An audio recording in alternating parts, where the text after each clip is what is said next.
কি ব্যাপার, শ্বশুর বাড়িতে আসছো, একটু হাসি খুশি থাকবা, মুখ গোমা করে রয়েছো কেন? কেমনে থাকবো হাসি খুশি? মানুষ শ্বশুর বাড়িতে আসে তো আরামায়েশ করার জন্য, আমার ক্ষেত্রে করছে উল্টা।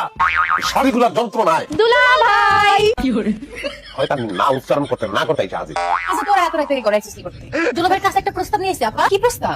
দুলা ভাই ও আমার দুলা ভাই, চলো না সিনেমা দেখিতে কালি যাই, সিনেমার নাম নাকি তোমাকে চাই দুলা ভাই। বাহ, খুব ভালো সিনেমা সেট করতে ঘরে যাচ্ছি না দেখতে ভালো লাগছে। এমন করো কেন? তো ভালো একটা আইডিয়া দিছে। আমরা তো অনেকদিন সিনেমা হলে যাই, সিনেমা দেখি না। চলো না আমার বোন নিয়ে আমরা একটা সিনেমা দেখে আসি। জীবনে তোমার বোন দিলে সিনেমা দেখতে যাবো। কি বলে দুলা ভাই? আরে ভাই রাগ হও কেন? সিনেমা হল আছে তোমাদের এলাকায় সব উঠে গেছে না? হ্যাঁ তোকে দুলা ভাই তো ঠিকই কইছে, আশেপাশে তো সিনেমা হল নাই। সেই জেলা সঙ্গে সিনেমা হল এত দূরে যাওয়ার দরকার নাই। তাহলে দুলা ভাই আমাকে নাই সিনেমা 90s কি? মানে ফিল্ম স্টাইল 90s স্কুলে গিয়া আমরা তিনজন না, তিনটে দিকে নয়।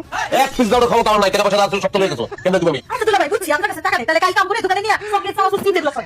সামাসুর চিপস আর চকলেট 70 টাকা মতো হয়ে যাবে। না না ভাবতাছি কি তুমি কইছো অসুবিধা কি? যাই বাবার লগে দোকানে চল তারাই যেমনে ধরে লইয়া দিতেছো মনে তো সাইডে দিলে উড়াল দিব আমি। দিতেও পারেন দুলা ভাই, গিশা টাইট।